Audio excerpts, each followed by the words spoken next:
Heil og sæl, kæru hlustendur og takk. Takk fyrir að gefa ykkur tíma til þess að hlusta á hlaðvarpið með lífið í lúkunum. Fyrir stuttu þá gaf ég út 100. þáttinn minn og ég bara er svo ótrúlega þakklátt ykkur öllum sem hlusta því án ykkar væri þetta ekki eins. En þessi þáttur var smá samantekt af því sem ég hef lært á þessu 1,5 ári síðan ég byrjaði með hlaðvarpið. Og ég verð að viðurkenna að mér fannst mun erfiðara að taka upp þátt svona ein með sjálfri mér.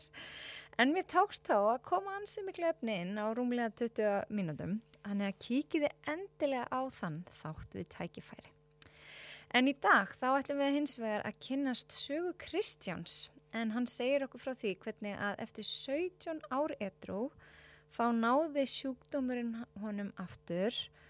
Af því að hann hafði ekki sinnt viðhaldi á batanum og hann segir að við hafi tekið 2 ár af ógeði sem hann lagði á fjölskyldu og vini en þann 23. ágúst síðastliðin eða fyrir það vel 7 mánuðum þá rataði hann aftur inn í AA-samtökin og er búin að vera edrú síðan 1 dag í einu. Þetta er mjög áhugavert spjall og ég held að það sé rosalega margir sem að geta lært eitthvað af honum, æðruleysi og fleira, hvort sem það er einhver í fjölskyldinu að glíma við alkohólisma eða ekki, þá er ótrúlega margt sem er hægt að spegla sig í og læra af þessari sögu og sem er örugglega saga margra því miður. En það væri ekki hægt að gera þetta hlaðvarp nema að hafa digga stuðningsaðila á kantinum og mér langar því að þakka mínum frábæru fyrirtækjum sem að hafa staðið með mér. Takk Netto, takk Spíran, takk Heilsuhillan og takk Virkja. Fyrir stuðningin við það að hjálpa mér að breiða út boðskapin heilsu og vellíðan og gefa hlustundum bara sem flest tæki og tól til þess að taka heilsunar í eigin hendur. Af því við erum jú öll með lífið í lúkunum.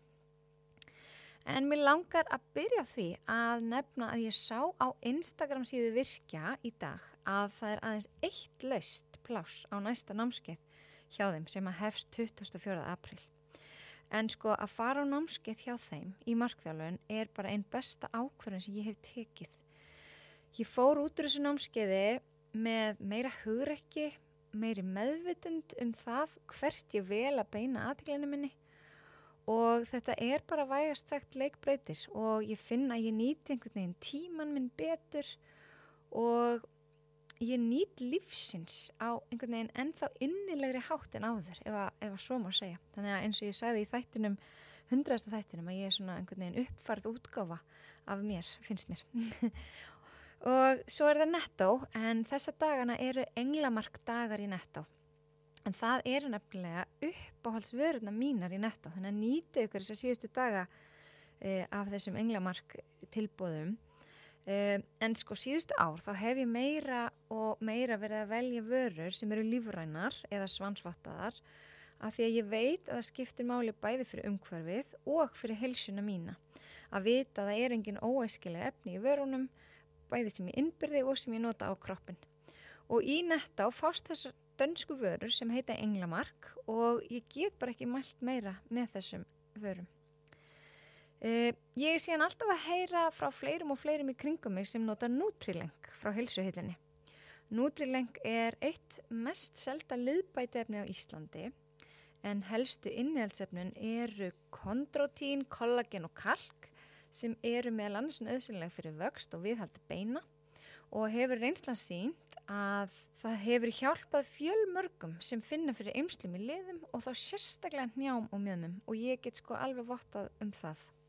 Það inniheldur líka C-vitamin sem hvetur til eðlilegra myndunar á kollageni og er nauðsynlegt til að viðhalda brjóski ásamt D-vitamini og mangan sem stuðlar að viðhaldi eðlilegra beina og myndun bandvefja. Og svo er það Spíran sem er dásamlegur matsölustaður staðsettur í Garðheimum en þar færðu heiðarlegan mat, eldaðan frá grunni og af mikilli ást. Þú færðu eiginlega hvergi hreinni mat á betra verði held ég. Eða ekki held ég, veit ég. En er árshátíð eða ferming framundan hjá þér? Þá mæli ég 100% með því að hafa samband við Spíruna eða kokkarnir veisluþjónusta. og þú getur kíkt á kokkarnir.is til að sjá hvað er í boði. Og svo að lokum, það langar mig líka að minna á það að ég kenni ungbarnasund í Suðurbæjarlaugu í Hafnarfirði alla þriðjudaga og hef gert það í bráðum 19 ár. En ég er með námskeið þar fyrir börn frá 3 mánaða til 2,5 árs og námskeiðin þau hefjast á svona 6 til 7 vikna fresti og eru allt árið nema í júní, þá er sumarfrí. En allar nánari upplýsingar getur þú fundið bara á ungbarnasund.erlu.is. En þá ætlum við bara að vinda okkur í þátt dagsins og endilega segið frá hlaðvarpinu mínu, deiliði þáttunum sem að ykkur líkar með fólki sem þið vitið að getur haft gagn af. En svo ég segi þetta er 100 þættir, þannig að það er nóg að hlusta ef þú ert nýr, þá bara segi ég velkomin og gjörið svo vel þáttur dagsins.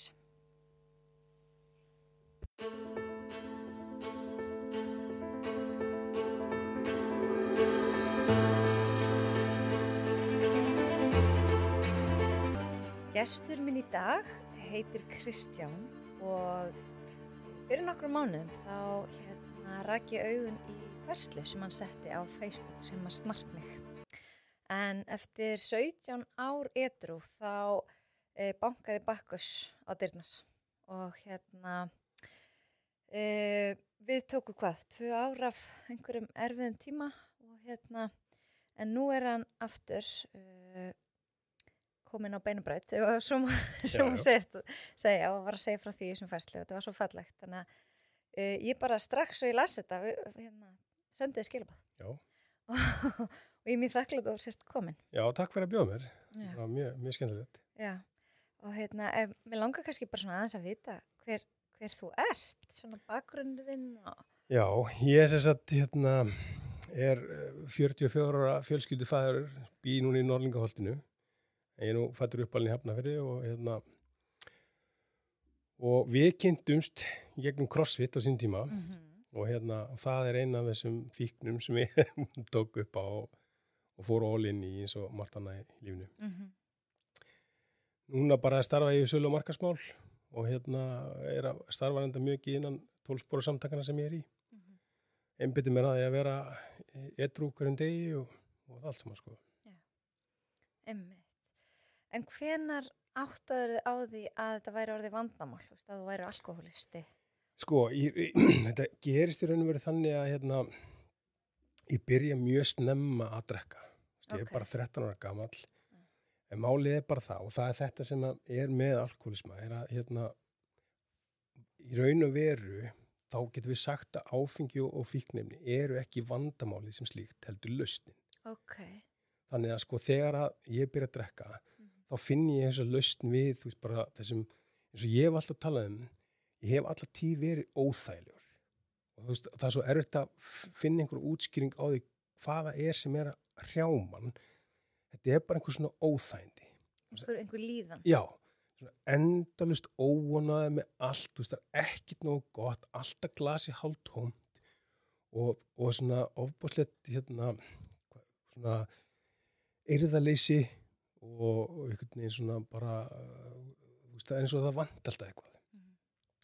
Svo byrja ég að drekka og þá einhvern veginn er eins og það hefði leyst ákveðin vandamál.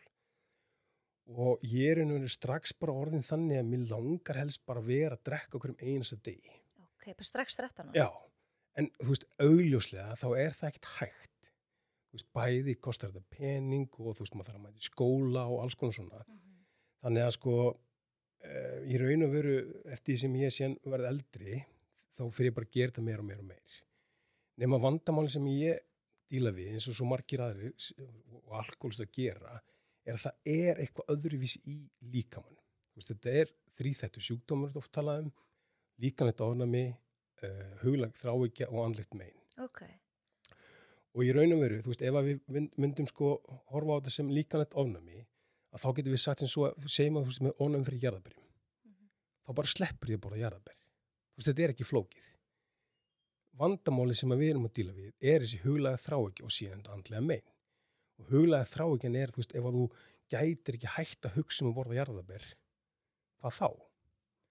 Og síðan kemur allt hitt ofan á þetta andlega mein sem að ég held að sé svolítið svona það sem við þurfum svolítið að fara að fókus á, ég meina, þú veist, nú les maður ofboðslega mikið þú veist, ungt fólk sem er að díla við fíknivanda og þetta snýst svolítið sko, það einhvers svona sársauki hann á bakvið sem ekkit endilega líkamlegur heldur, þetta eitthvað á sálinni. Já, og finnst þér, áfengið þá oft það sem að fólk sér sem lausnina þegar þetta einhver flótti? Og það nefnilega málið. Við vitum það bara, eins og ég og þú vitum til dæmis sem búin að vera í þjálfunni og erum búin að pæla í mataræði og annað, þegar við erum þreytt, þá kalla líkaminn ofta kolvetni. Af hverju það? Líkaminn veit bara að þar snögg orka. Svo gerist eitthvað í lífinu og þér líður óþægilega, þú áttar ekki á því hvað að gerast og þú veist það bara, síðast þegar ég var blindfullur eða eitthvað, að þá leiði mér ógeðslega vel. Og þá verður það go to leiðin til þess að láta þess líða vel.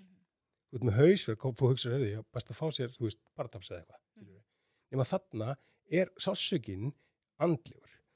Nema þú deyfir því með áfengi og fíknefnum. En svo kemur það líka bara málið. Og það eins og ég upplýði, ég fyrir í meðferð 2002, vegna þess að þá hafði ég verið þá var þetta þannig, ég drakk alltaf ofboðslega illa og var alltaf að lenda í einhverju vesinni og tómt vesin og rugla á mér þegar ég var að drekka og svo kynntist ég amfetamíni. Og með amfetamíni þá gæti ég drukkið lengur án þess að drepast eða, fara á yfirstrikið og daginn eftir gæti ég fænt í vinnuna. Ég fekk mér bara eina línu, þá var ég bara góður. Og þá allt í einu var komin ný lausn. Og síðan bara, þetta eins og talaður stigvaxandi sjúkdómur. Það verður alltaf verra og verra og verra og maður fer alltaf lengur og lengur og lengra. Það bara þegar líkaminn þolir meira eða hvað? Já, líkaminn bæði þolir meira og svo það líka bara þannig að fíknin verður alltaf sterkar og sterkari. Já. Þú þarft alltaf meir og meir og meir og svo fer eitthvað eitt að svíkja þig, þá ferði bara eitthvað annað. Svo fara vininn að detta út af því að þeir vil ekkert standa í þessu, skilurðu. Þá fer það að fara í harðari félagskap eða hvernig sem það Og þetta svona vindur alltaf bara upp á sig, verður alltaf verra og verra og verra. Og svo fer ég í meðferðan 2002 og þá í raun og veru, hafði ég engan skilning almennilega á sjálfum mér eða alkoholism eða neitt, skilur. Ég bara, ég vissi það bara, þannig var ég að gera eitthvað sem var bannað, að nota fíkniefni og ég fór í raun og veru í meðferð til þess að hætta að nota fíkniefni. En hvað varð til þess að þú ákvaðst að fara í meðferð? Það var í raun og veru bara, ég var farin að nota mikið af ecstasy hérna og mjög mikið og oft og ég var bara búinn í raun og veru með að því raun og þessi efni, þú innbyrðir þessi efni og þau búa til eitthvað svona rosalegt flóð af ánægju hormónum en svo þegar þú ekki nota efnin þá bara allar byrðir búnar, ónýtar, ekkit eftir. Þannig að þetta var bara ofboðslega þunglindi kvíði og vanlíðan og bara svona leiðindi ógeð. Ég var komin bara í svona leiðindamáli og farin að skulda pening út allt og þetta var svona bara alveg glatað.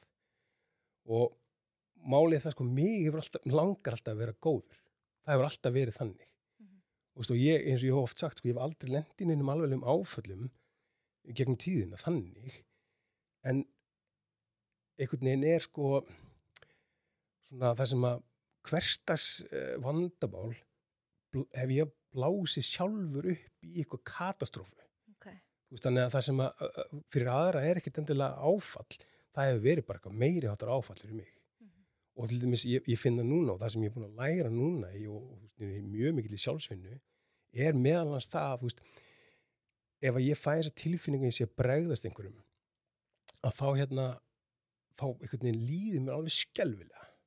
Það tryggir eitthvað svona gamalt í mér þannig að það bara það situr í mig bara svona ofboðslega mikil eftirsjá skömm og reiði og svona ógeðslega miklar erfiðar tilfinningar. Nema svo fer ég í meðferðina og ég raun og veru og þá ég ekki búin að átta mig á þessu vandamáli almennilega. Og ég raun og veru, geri ekki neitt þannig séð nema bara hætta að nota áfengi og fíkniefni. En þá í raun og veru bara hálfubjörnin unnin, skilur við. Já. Þetta bara tókst plásturinn af en vannst ekki í rót vandans. Akkurat, og áfram blæðandi sár og engin lausn við því. Og þá í raun og veru, ég dugði ég held mér edru ykkur 11 mánuði, þangað til ég bara sprakk alveg með látum. Okay. Nema þá áttaði ég heldur ekkert á því svona stærða gráðinu á þessu öllu saman. Þá var ég bara, ok, ég veit að ég get ekki verið nota fíkniefni, ég ætla bara að drekka. En þú veist, það var ekkert skárra heldur en hvaðan. Okay. Svo fer ég aftur í meðferð 2004 þegar ég var komin á enn verri stað. En þess að þegar þú dettur í það eftir einhver tíma, þá er raun og verið, þú veist, þetta er bara svolítið svona að þú lappar inn í sama partíu þú lappaðir út úr áður en þú var stedru. Okay. Þannig að ég kem hana aftur inn og er bara komin í miklu verri mál. Þegar síðan aftur í meðferð 2004, þá var ég 24 ára. Og þá var ég alveg með mínar eigin hugmyndir hvað ég ætla að gera. Þú veist, ég ætlaði bara, þá var maður að skulda rosalega mikið peningum og ég ætlaði bara einhvern veginn að setja höfuð undir mig, vinna svo skeppna og vinna mig út úr vandamálum. Og eins, þá lokaði ég bara af, fór alltaf að spila tölvuleiki sem ég aldrei gert nokkuð tíman ævina. Vann, borgaði upp skuldina mínar og svo ákvað ég að fara á hróaskildi hátíðina 2005 með nokkrum 20 krökkum úr Hafnarfirði. Ég var varla lentur í Kaupmannahöfn þegar ég var dottinn í það. En þá var líka bara spennan búin að byggja svo svakalega mikið upp og spennustig mitt. Það var blanda af alls konar ótta og svona, ég var mjög pötturhættur til þeim sást tímabili. Okay. Og ég sá fyrir mig að ég var að fara að sofa í tjaldi ekstra í Danmörku og þú veist, svo var ég að umgangast fólk sem ég þekkti ekkert rosalega vel og einhvern veginn var að reyna að vera edrú og eitthvað og þetta var bara, ég hafði í rauninni enga aðra lausn til þess að verja mig fyrir öllu þessu dótari og ég var bara, eins og ég segi, hrundi í það bara með látum. En þá líka á laugardagskvöldinu á hróaskildihátíðinni, þá í raun og veru sé ég svolítið ljósið og átta mig á því að það er engin séns fyrir mig að drekka áfengi, ekki neitt. Okay. Ég bara held ég átta mig bara byrju, hvað gerðist? Svo ég búin að vera hann í einhverja nokkra daga og bara, það hafði ekki runnið að mér eina sekundu. Fólki sem var hann með mér, það hafði bara alltaf séð svona drykki og þá einhvern veginn áttaði mig á þessu, þetta væri, þá svona rann upp fyrir mér þetta sem ég á búið að vera að kenna mér á Vogi og í þessum meðferðum sem ég á búin að fara í og inn í samtökunum sem ég er í. Og ég einhvern veginn átta mig á þessu vandamáli. Kem aftur heim til Íslands og fer þá í raun og veru á fullu að vinna prógram í þessum 12 spora samtökum sem ég er í. Og þá einhvern veginn byrjar allt saman að breytast í mínu lífi. Þá var ég búin að leggja bara þetta til hliðar. Ég þurfti ekki að pæla í þessu meir að ég þurfti, að ég gæti kannski einhvern tímann drukkið aftur. Þetta var bara, vandamál bara afskrifað í mínu lífi. Og þá gæti ég bara að fara að einbeita mér að lausninni og ég fann lausnina inn í þessum 12 spora samtökum. Svo bara einhvern veginn, eins og maður heyri mjög oft inn í samtökunum að allt sem ég gerði, það gekk upp.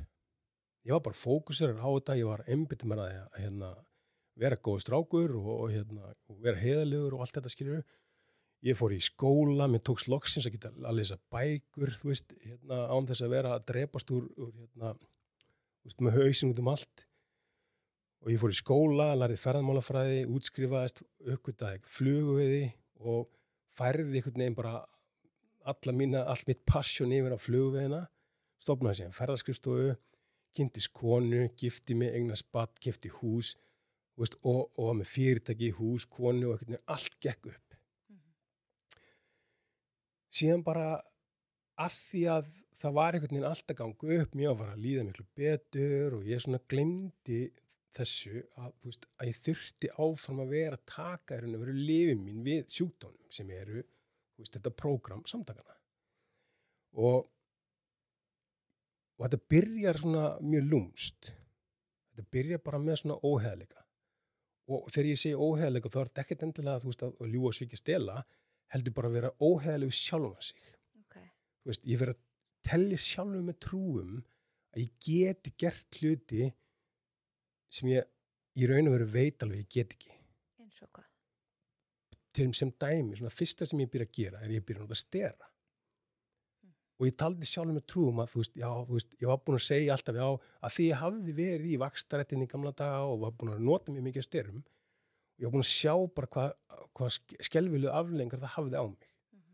Og ég var alveg á því og fyrstu árin minn í edrúvinskunni þá sagði ég alltaf bara sterar fyrir mér eru fall. en svo bara smá saman fór ég að segja, nei, þú veist, það er ekki fallið, þetta er ekki að sama. Hvað varstu búin að lengi edru þegar þú byrjar á þessu þá? Ég er búin að vera edru þarna í, sko, sennilega 10 ára ábyggilega. Já, vá. Já. Og það er nefnilega málið. Það sem að ég hef stundum sagt við, að venjulegur einstaklingur myndi prófa að vera með alkohólískan heila í hausnum á sig í smástund og átta sig á því hvaða bull á sér stað sem maður þarf að vera að verja sig fyrir á hverjum einasta degi. Alls konar bilar hugmyndir sem venjulegt fólk myndi bara ekki hugsa, eða þú veist. Og þess vegna virkar þetta, til dæmis þetta trúna manna kerfi mjög vel, að að fá lánaða dómgreind hjá einhverjum. Þú veist, ég fæ alls konar hugmyndir og ég myndi framkvæma þessar hugmyndir sem ég fæ nánast hverjum einasta degi, þá, hvað minn almáttur, veit ég ekki bara hvað ég væri í dag, sko. En til að byrja með þá líka maður að hringi sponsora sín, maður þú veist, segja mér, herðu, ég var að hugsa þetta og þú veist, og í raun og veru það alltaf þannig að við leðum að segja hlutin upp á þetta, að þá áttar maður að bara hvað mikið vitleysa. Og svo ég í dag trúnamaður fyrir fullt af strákum og það gefur mér alveg ótrúlega mikið, sko. En síðan annað í þessu líka allir saman, af því að þú veist, ég veit að eins og við kynntumst inn í crossfitinu, að það í raun og veru bæði flugvegin og crossfitið varð svona svolítið heilbrigð útrás fyrir mig. Og þegar ég byrjaði crossfit, þá einhvern veginn fann ég aftur að nista sem ég var búin að missa, því að ég flugvegin einhvern veginn svona dalaði, misti alltaf áhuga meir og meir, það var hægt að gefa mér það sem að, veist, ég þurfti. Svo byrjaði ég crossfitinu og þá í raun og veru, þú veist, við tók bara ný ástríða. Nema ég náttúrulega, þú veist, verandi alkohólisti, þá ræði ég ekkert við heldur að nota stera. Af því að sterar í raun og veru, til hvers maður að þessu? Þú veist, þetta í raun og veru, þú veist, þetta er einhver svona leið til að fixa eitthvað, þú veist, og hvað? Jú, þú veist, ég er ekki annarkvort nógu massaður, eða nógu sterkur, eða nógu grannur, eða nógu þetta, eða nógu hitt. Sérðu rauða þráðin í þessu? Ekkert nógu gott. Akkurat. Og það er nefnilega það sem ég hef svolítið verið að upplifa mjög mikið, þessi eilífi samanburði við einhvern annan. Og þú veist, ég er ekki nóg. Ef ég er ekki með sixpack og get, þú veist, ekki 40 uppbyggingar unbroken og eitthvað svona, að þá er ég ekki, þú veist, þess virði að, skilur mig, þá fattar hvað að fara. Þá er allt ónýtt. Og þetta með það sem ég er búin að læra núna í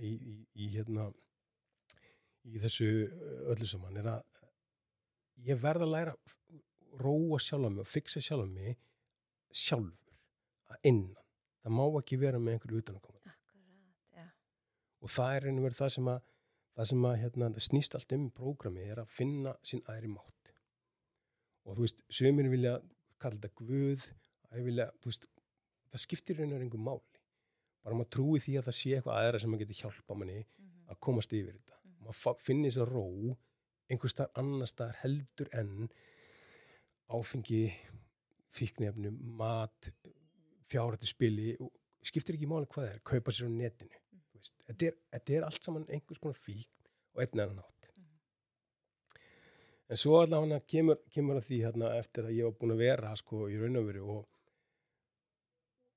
ég án lausnar, þess án prógram samtakana og án áfengis, ég verð bara smátt og smátt alveg ofboðslega skemmtur einstaklingur. Þú veist, í raun og veru og svo vanlíðan verður óbærleg. Okay. Og ég var bara komin á það stig, búin að vera edrú í 17 ár og út á við leit allt saman ótrúlega vel út. Ég var menntaður, ég var í flottri vinnu, ég var flotti fyrirtæki, ég var með góða tekjur, ég var fjárhagslega sjálfstæður, átti bara mína íbúð, ég var að vísu skilin og en ég átti gott samband við basmóða mína, átti yndislegt samband við dóttur mína og einhvern veginn allt gekk upp. Samt leið mér ömurlega. Af því að glasi var alltaf hálftómt. Það vantaði alltaf eitthvað. Ég kunni ekki vera einn til dæmis og þegar dóttir mín verið á mömmu sinni, þá vissi ég bara ekki hvað að gera af mér. Mér leið bara umulega. Og ég var bara komin á það stig einhvern veginn að þetta var raun og veru, og ég var búin að fjarlægast alla aðra edrú vini mína. Þannig að það var enginn þess að pikka í mig og segja mér bara, Stjáni, þú ert í raun og veru svolítið að, þú ert að spila hættulega leik hérna. Og í raun og veru svo gerist það, ég fer til geðlæknis vegna þess að mér leið bara hörmulega. Og í þessu fyrsta viðtali við geðlæknin þá tekur hann eftir því að ég missi svona þráðin í því sem ég að tala og ég stari eitthvað svona í lofti og svo horf ég á hann og ég segi, ég man ekki hvað ég var að segja. Og hann spyr, lendur oft í þessu? Ég segi, já, þetta er daglegt brauð. Og hann setur mig í ADHD-próf. Þá kemur í ljós þess að í þessum prófi ég er með ADHD og bara mjög mikið. Og í raun og veru maður síðan skoða söguna mína, þá er það bara mjög greinlegt. En þarna er ég, 42 ára, búin að vera með ógreind ADHD alla tíð og eftir á að hyggja að þá á ég ofboðslega erfitt með að vera skammaður. Vegna þess að ég er svo ofboðslega hvattvís og ég er svo órólegur og út allt. Og einhvern veginn svona gegnum tíðina við alltaf bara farið yfir mörkin í fólki. Þau sett upp, gularspjaldið eða hvernig með og ég fengi skammir og tekið alltaf ótrúlega illa. Vegna þess að við vitum það líka að þeir sem eru með ADHD, þeir eru með ofboðslega mikið tilfinninglegt ójafnvægi. Já, og sterkar réttlætiskennd. Já. Og svona, ósanngjarnt. Akkurat. Og og núna þegar ég er að fara yfir öll þessi mál, því núna er ég líka komin til EMDR sálfræðings sem ég mæli mjög mikið með. Og ég er svona að átta mig á því bara, hvað áhrif þetta er búið að hafa á mig gegnum tíðina. Af hverju líður mér svona vel því núta örvandi efni. Vegna þess að það róast allt í kringum mig. Ég næ fókus. Þetta er svona, ég verð rólegur. En vandamálið er bara, þetta er alls ekki hollt eða heilbrigt. Og bara afleiðingarnar eru katastrófiskar. En síðan í raun og veru þarna var ég þá komin á það stið bara, já, ég er ekki alkoholisti, heldur er ég með ADHD. Það er vandamálið. Og eitt lit af öðru og ég byrja aftur í neyslu. En ég vissi ég gæti ekki drukkið áfengi. Fórstu á ADHD-lyf? Já, ég fór á ADHD-lyf. Og það hjálpaði ekki? Jú, það í raun og veru, það sem gerist þarna er að ég fæ ADHD-lyf en ég fyrir strax að misnota þau. Okay. Vegna þess að ég er alkoholisti. Það er alveg sama hvað það er. Flugveiði. Vá, ég misnotaði það all svakalega. Ef að hægt er að kalla það misnotkun, skilurðu. Ég fór bara yfir strikið, ég fer alltaf yfir strikið í öllu sem ég geri. Crossfit, ég fór algjörlega yfir strikið. Svo bara, svo gerist það alltaf, ég fer yfir strikið, blóð, mjólk, allt sem ég fæ út úr þessu, svo bara hætti ég, einbyrði mér eitthvað næsta. En þarna átti ég maður, ákvað ég það, að því þarna er ég bara fann að ljúga mjög mikið að sjálfum mér. Og ég tel sjálfum mér trú að ég vissi ég geti ekki drukkið. Það var algjörlega hrein. Ég var búin að afgræða það mál. En mér datt í hug þá snildar hugmyndi gæti mögulega að fara að stjórna notkun á örvandi efnum. Sem er náttúrulega galin pæling. En ef maður situr einn með sjálfum sér og lýgur sjálfum sér endalaust og gerir hvað sem er að réttlæta og búið til réttlætingar, þá er þetta svo einfalt. Jú, þetta er geggjum hugmynd. Og við tekur þessi 2 ár í launaneyslu sem eru versti tími ævi minnar. Ég var í vinnu, það gekk allt saman ótrúlega vel og leit allt saman vel út á yfirborðinu. En innst inni, en ég er í launaneyslu. Svo bara vitum við það og ég veit það að þetta er stigvaxandi sjúkdómur. Það verður alltaf verra. Og vanlíðan eykst því að ég er að ljúga. Ég er í feluleik, kvíðinn verður óbærilegur og einhvern veginn af því að maður er svo ógeðslega kvíðinn þá byrjar maður að nota meir og þetta verður bara einhver vítarhingur sem er gjörsamlega vonlaust að komast upp úr. Og svo bara gerist það þegar ég var komið baki fyrir vegg að þá fæ ég enn eina svona frábæra hugmyndina sem var alls ekki frábær og það enda bara með að ég hirtur bara á Keflavíkurflugvelli. og keyrt með mig hérna niður á geðdeild og ég var bara lagður þar inn og settur í 3 sólarhringa nauðungavistun. Hvað gerist það? Þá var ég bara búin að spila rassinn og buksunum og ég hafði búið að vera þessi umræða þessi fölsuðu róandi lyf. Ég hafði bara svona eiginlega fyrir slistni tekið þessi fölsuðu róandi lyf ofan í örvandi og þá verður bara einhver kokteil sem og ég fyrir bara í blackout og ég er að veit ekki tannin nema bara, þú veist, svo bara fyrir algjör tilviljun þá systir mín stödd á flugvellinum Keflavík og hún hittir konu sem sem segir við hann bara skrítið að hitta þér, ég var að sjá bróðin fyrir 5 mínútum, hún bara byrja, er hann hér? Svo bara, að því hún tengd inn í þetta lögreglu samfélaga, þá var hún alltaf inn í mætt bara á geiti mitt, sko, þegar ég var á lappinum borið í vélina til útlanda og vissi ekki neitt, sko. Það er bara heppilegt að þú fórst ekki um borð. Já, bara mjög, og algjör, og það er líka það sem ég er búin að átta mig á, eftir allt sem ég er búin að gera, af hverju er ég ennþá svona þokkalega heilbrigður allavega líkamlega. Þú veist, ég með hreina sakaskrá, ég hef verið, þú veist, jú, ég gert margt slæmt en ekki þannig að það siti, þú veist, það er enginn sem er í stórkostlegum sárum, þú veist, þannig séð. Jú, þetta kom illa fram í fjölskyldurum mína og konuna mína og börninu og þetta skilur en það er veru, þú veist, ég hef ekki limlest neitt eða neitt svoleiðis. Þannig ég er mjög þakkláttur fyrir það. En síðan fer ég hann inn á geðdeild og þá er ég bara ekki tilbúin. Þú veist, mér leiði svolítið eins og mér var kippt úr sambandi og líka bara það, þú veist, einhvern veginn, ég hélt báðum vinnunum sem ég var í og það hafði svona einhvern veginn engar afleiðingar fyrir mig. Og eins fáránlegt það að fá einhvern veginn á þessum tíma ég bara mjög veikur á alkoholisma. Og þá fannst mér þetta bara, þú veist, ég var í alvörunni dálítið pirraður yfir því að það skildi ekki hafa neinar afleiðingar. Þú veist, það var svona einhvern veginn eins og ég væri svolítið að reyna að leitast eftir einhvers konar refsingu. Og ég átta mig ekkert á því þannig, auðvitað er enginn að vera að refsa veikum manni. Skilurðu? Já. En ég vildi samt sem að vera þessa refsingu. Bara til að fá frið. Já, bara þú veist, það var einhvern veginn svona, þú veist, þú komið með, þú veist, þannig, þú veist, að hvernig við orðið þetta, sko, og svona sjálfshatrið er svo mikið að þú svona bara, ég var alltaf á því stíi, ég bara vildi einhvern veginn að mér refsa fyrir þetta. En núna veit ég að þarna ég bara veikur.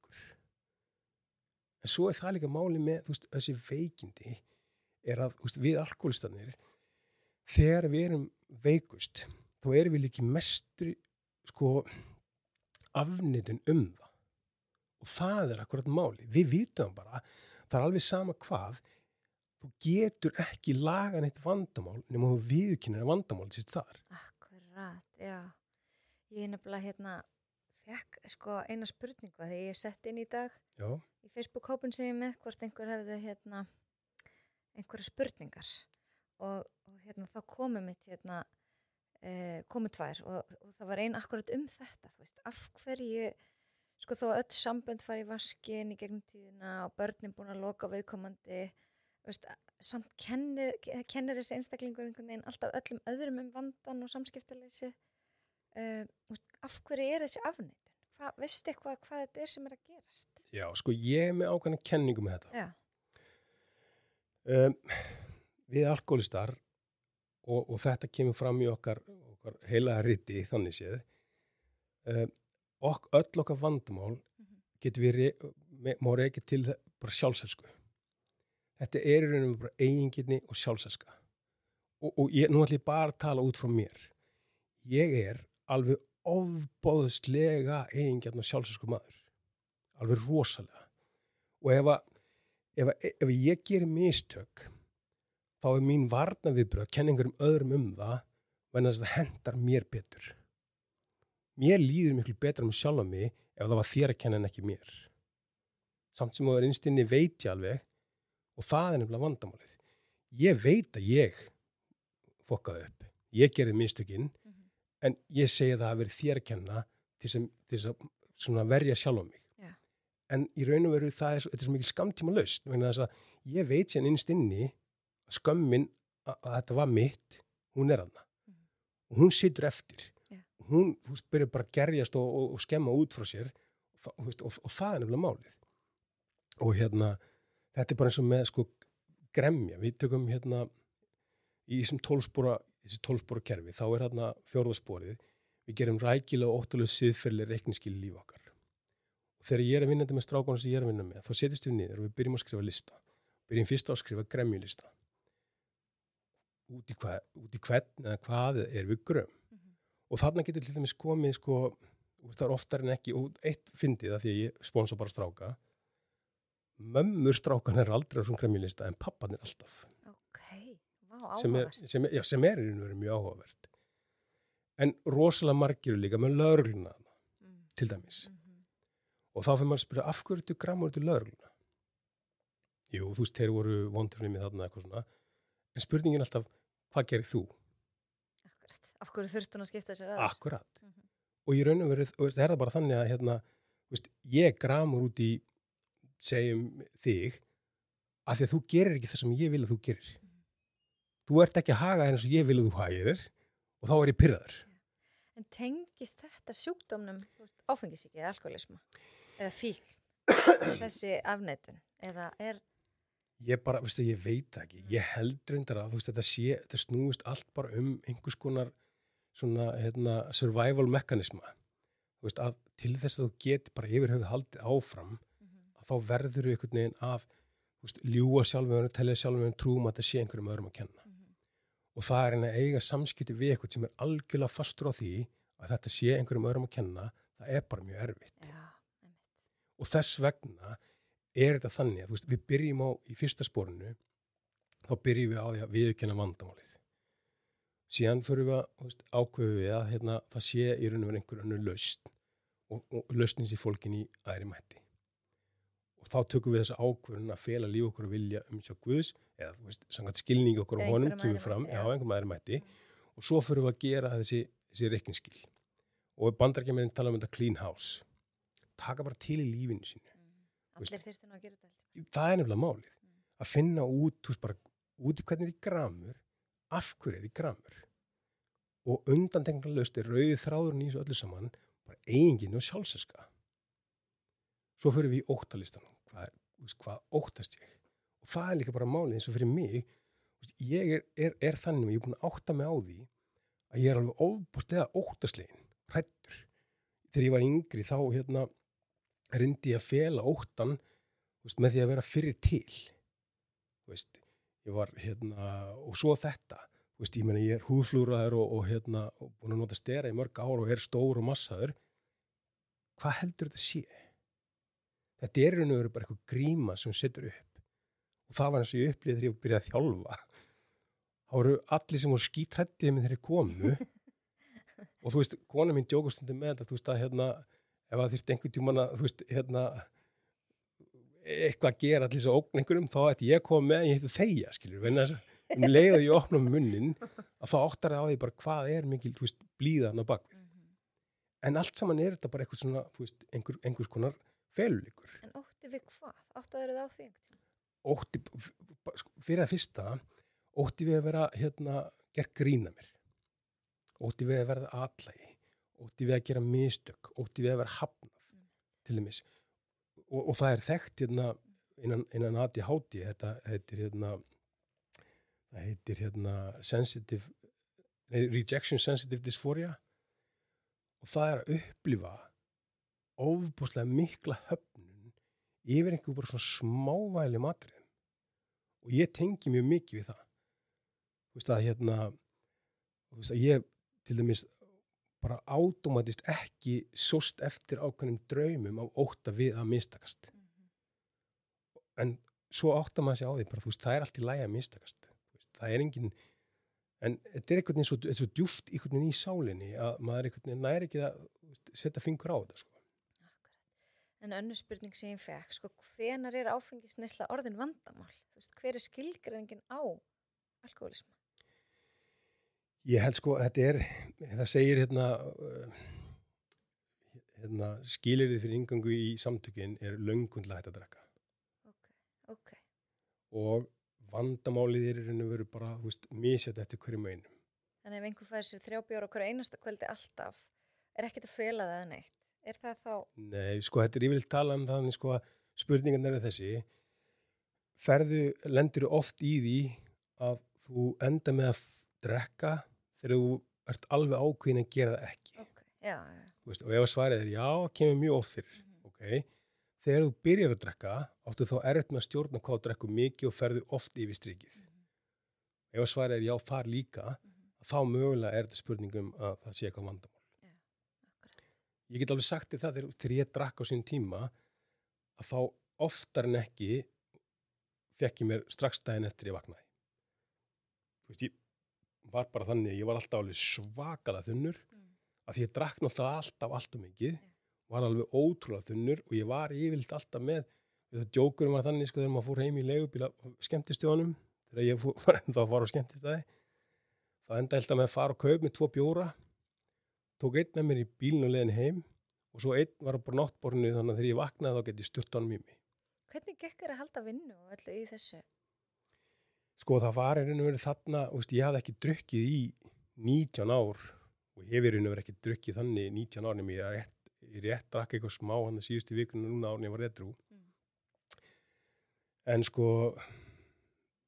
þegar ég var þarna í hinu, þá var í raun og veru, var þetta alltaf verra, þá ég misti vinnuna og þá var ég í raun og veru bara farin að selja fíkniefni og það var mín aðalvinna.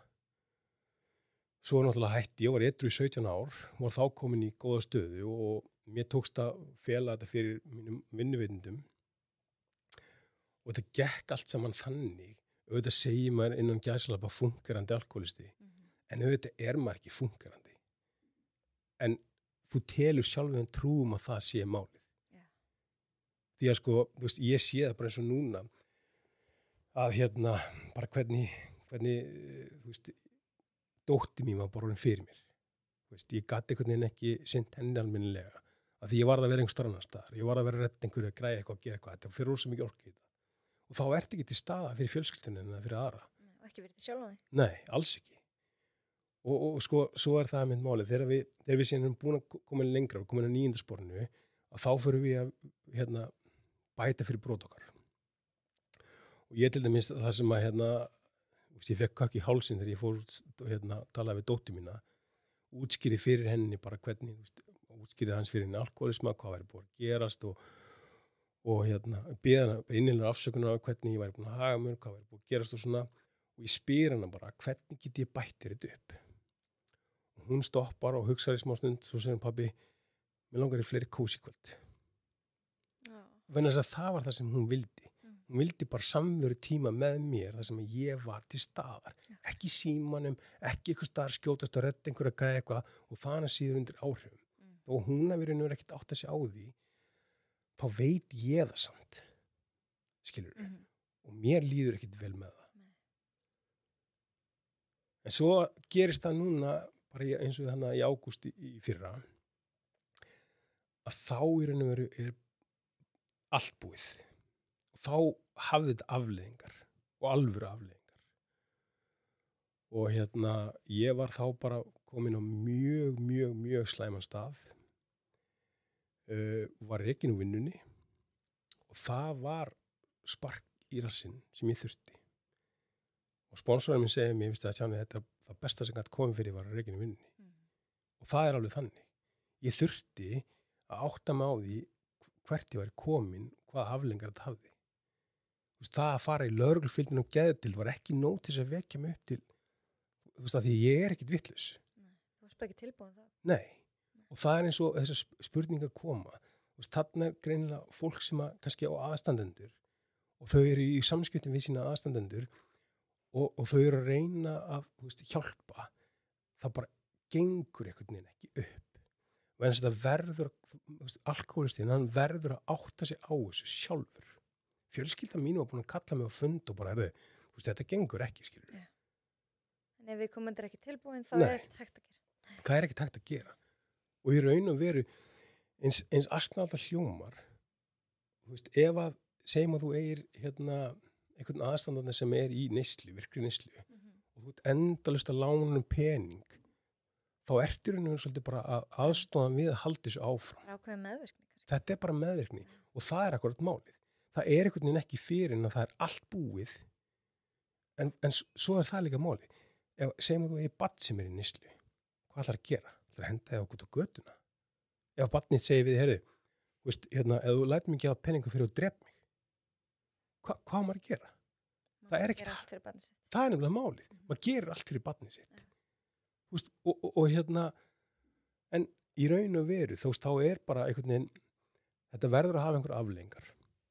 Allavega var það fyrir mig og ég ítreka það aftur. Ég bara að tala mína einu reynslu. Akkurat, já. Ég allavega þá fer ég bara, þá ég bara komin á þetta stig, bara herðu, ok, það er einhvern veginn ekkert eftir og hvað ætlar að gera? Og ég mundi bara eftir því, þessari veljan sem ég hafði fundið í prógraminu.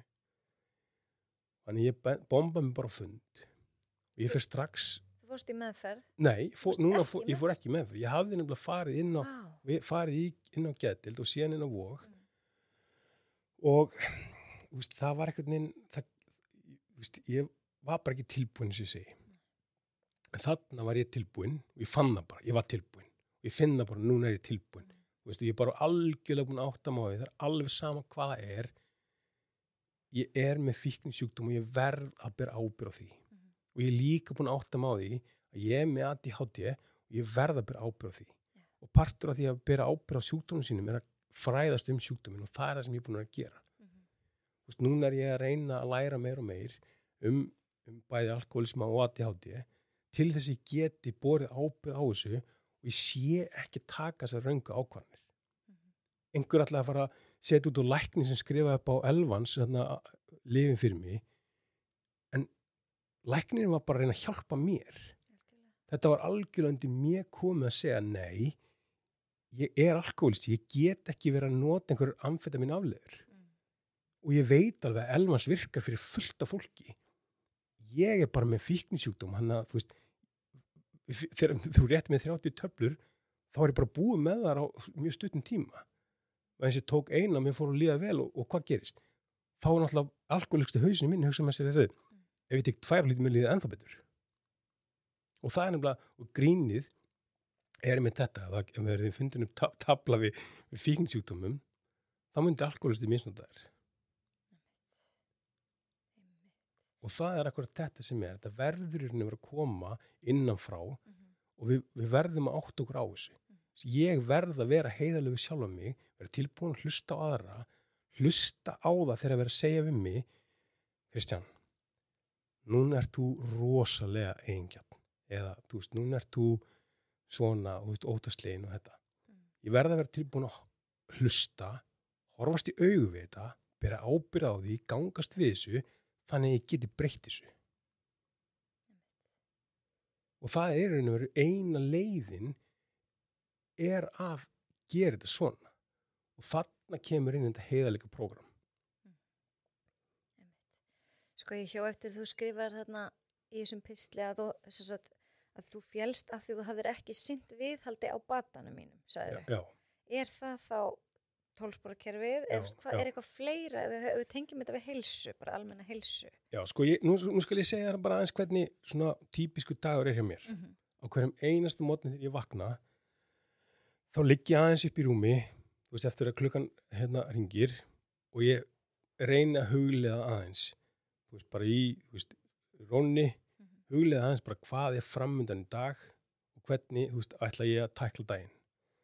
Svo velti ég mig bara fram úr rúminu og ég fer beint á hnén og ég fer beint í bæn. Og í bæninni þá er ég bara að biðja að fá að vera laus við kvíða, ótt og spennu. Ég biðja að fá að vera hugrakkur, umburlendur, kærleiksríkur. Ég biðja að fá að hjálpa öðrum. Ég biðja að fá að vera til staðar fyrir aðra. Og ég trú á Guð, þannig að ég segi biðja að fá að vita vilja hans og hafa máttlega framkvæma hann. Og svo segi ég alltaf, ég fel líf mitt og vilja þinni umsjá, svo þú megir gera minnst að þér sýnist. Verði þinn vilji ekki minn. Og svo bara fer ég út í daginn, fer í vinnuna mína. ég þarf að æfa mikið. Ég finn það bara. Ég er búin að vera að gangi gegnum endalaus meiðsl undanförnum árum. Ég byrjaði að slíta með bísepinn við flutninga og svo datt ég á hlaupahjóli og ég þurfti að fara í axlaaðgerð. Svo var mjöð minn á mér orðin ónýtt bara af ættingum slítgikt, þannig að ég var í meðamaðagerð bara núna fyrir stuttu síðan. Ég samt bara 44 ára. En ég verð að hreyfa mig mjög mikið. Og ég verð, svo það líka annar, ég verð að passa mataræðið mitt.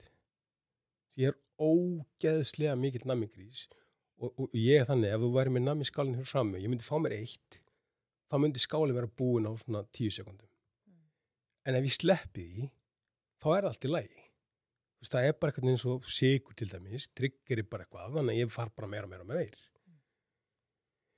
Ef að ég til dæmis næja að halda kolvetnum í lágmarki og hreyfa mig mikið, þá líður mér best, þá finn ég bara hvernig ég er meira fókusir og það hefur áhrif á ADHD-ið mitt.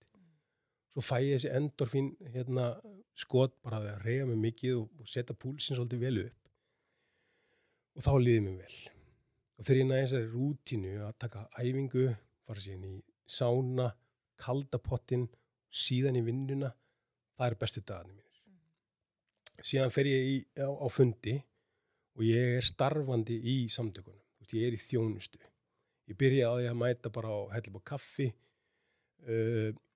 Svo var ég orðin komin í að vera var hella upp á kaffi í 2 deildum og svo var ég að heilsa í einhverjum öðrum 2 deildum. Svo er ég skuttlari, þannig að fyrir fundi þá fyrir ég að sækja einhverja stráka sem hann kannski er ekki á bíl og ekki með bílprófi eða að koma þeim á fundin, skuttlaði sem heim eftir fundin. Núna er ég félagsvera í einni deildinni. Þannig að félagsvera bara skipulega félagslífi í kringum þetta. En þess að alkoholistar eru líka svolítið þannig að þeir einangra sig. Og það sem við erum að reyna er að þegar nýjum maður kemur inn, hann upplifir sig velkominn. Hann upplifir sig að hann er ekki einn í þessu. Það er fullt af mönnum. Ég er aðalega í kalla samfélaginu en er þetta miklu algengara hjá karlmönnum en kvenmönnum? Maður heyri það meira. Ég held að þetta sé meira jú, ég held að það tölfræðin segir held ég að þetta sé meira kallamegin, en ég held að það sé líka svona meira af svona skammarparturinn Þessi náði fyrir voru einhvern veginn bara kallar. Svo fóru konur að koma meira og meira inn og Þetta meina fólk upplifir skömm já. Og ég er alveg samfærður að það er rosalega margir sem eru að núti enn að þjást vegna þess að þeir einhvern veginn vita annarkvort ekki af lausninni eða þá að þeir bara eru í afnýtinni og já. Ég las einhver staðar, ég man ekki hvað ég skrifaði þetta hjá mér, að það er talið rúm 15-20% þjóðarinnar glími við áfengisvanda. Já. Og þetta er reyndar alveg kannski 8 ára gamlar tölur eða eitthvað. Og rúm 6% þjóðarinnar hafa á einhverjum tímapunkti leitað sér hjálpar. Þannig þetta eru einhver svona tölur sem ég rakst á, En svo líka bara það er aukin þekking hefur fært sjónir manna frá því að leita einungis orsaka alkoholisma í tilteknum persónuleika þáttum eða sálrænum vandkvæðum í æsku. Það var alltaf bara allt verið að klína á það. Já, einmitt. En nú er kannski búið að sjá að það er miklu meira skonar ástæður. Já, ef við skoðum til dæmis mig og mína fjölskyldu aðstæður og mína æsku. Við erum 3 systkinin. Ég er svo eini sem að er með fíknisjúkdóm. Ég er svo eini sem að fór þessa leið. Systur mínar báðar eru þær eru búin að skara fram úr í því sem þær eru að gera og eiga bara fallegt líf og ég á mjög fallegt líf í dagskiluru og allt það hef alltaf átt. En þannig ég held og þessi sjúkdómur, fíknisjúkdómur, hann spyr ekkert það hvað hann átt að koma eða hvað, það skiptir engu máli. Auðvitað ertu í meiri áhættu flokk ef að þetta er ættgengur sjúkdómur. Já, ég held það. Já, og ég hef líka séð dæmi það sem að til dæmis börn sem eru tekin úr aðstæðum, segjum að báðir foreldrarnir séu langt leiti fíklar, barnaverndin stígur inn í, tekur barnið úr aðstæðum og setur það í fóstur. barnið er alveg upp í mjög heilbrigðum aðstæðum sem engin alkoholismi og ekki neitt, en samt sem áður verður barnið, fær barnið fíknisjúkdóm. Nú er engin læknir og ekki neitt og ég raun og veru þekki og veit ótrúlega lítið þetta, en ég er samt búin að sjá þessar aðstæður og þá fær maður svona velta fyrir sig, byrju, hvernig útskýrur þetta? Og þá er líka hægt að segja, já, en byrju, þarna er einhvers konar höfnun og tilfinning, þú veist, út af blóðforeldrum og eitthvað svona. En svo getur, þú veist, svo sérðu, þú veist, allt annað dæmi þar sem að, þú veist, börn hafa fengið þessar sömu höfnunartilfinninga. Þannig að þetta er í raun og veru gjörsamlega ómögulegt held ég að átta sig á þessu greininda þannig. Þetta er bara einhvers konar, og það er sem að mjög margir tala þetta er þessi stöði, einhvern veginn svona, ég vil kalla það bara óþægindi. Alltaf óþægilegur. Og ég finn til dæmis, bara sem dæmi þegar ég fór til New York með dóttur mínum daginn. Ég var ekki búin að mæta á fundi nokkra daga. Og við vorum búin að vera bara saman í New York og eitthvað svona. Og ég fann á síðasta deginum, þannig að áður fórum heim, þá fann ég bara svona einhvern veginn, herðu, vá, hvernig svona þessar óvonegu raddir voru byrjaðar að koma aftur. Og ég þurfti bara að sækja bata mig. Ég var samt sem áður búin að vera að biðja bænina mínar. Ég var búin að vera að gera, þú veist, ég raun að vera allt rétt, en ég var ekki búin að vera að, þú veist, mæta á fundi eða sinna þjónustu og einni annan hátt í þessu. Og ég fann bara fyrir þessu. Auðvitað, þú veist, lagast þetta líka með tímanum. Þú veist, núna er ég komið með rúma 6 mánuði edrú og ég man alveg eftir í sjálfur að, í síðustu edrumennsku, þegar ég var búin edrú í 2 ár, þá fann ég svona, já, veist, þá fannst mér einhvern veginn sem að væri komin ákveðin ró og jafnvægi.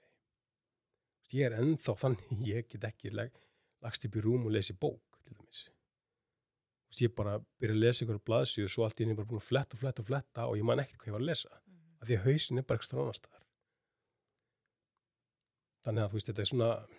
En er það ekki bara svona típist ADHD? Jú, einkenni? Það er það líka. Og þú ert ekki á ADHD-lyfjum? Nei. Ég segi, þannig að... En ég get líka sagt annað. Núna þegar ég fór í þessa mjadmaskiptið aðgerð þarna, þá þurfti ég að hætta að nota nikótín. Og finna við það, sko, áður en ég datt í það, þá byrjaði ég aftur að nota nikótín. Þannig að nikótíni var að vera það fyrsta hækjan sem ég greip í þegar mér fór að líða mjög illa. Og ég hætti, ég ákvað bara, ok, nú er komið, þú veist, og ég ákvað bara, en náttúrulega hætta bara. Á þessum 20 dögum sem ég var ekki að nota nikótín, þá átti ég bara ofboðslega erfitt með að einbeita mér.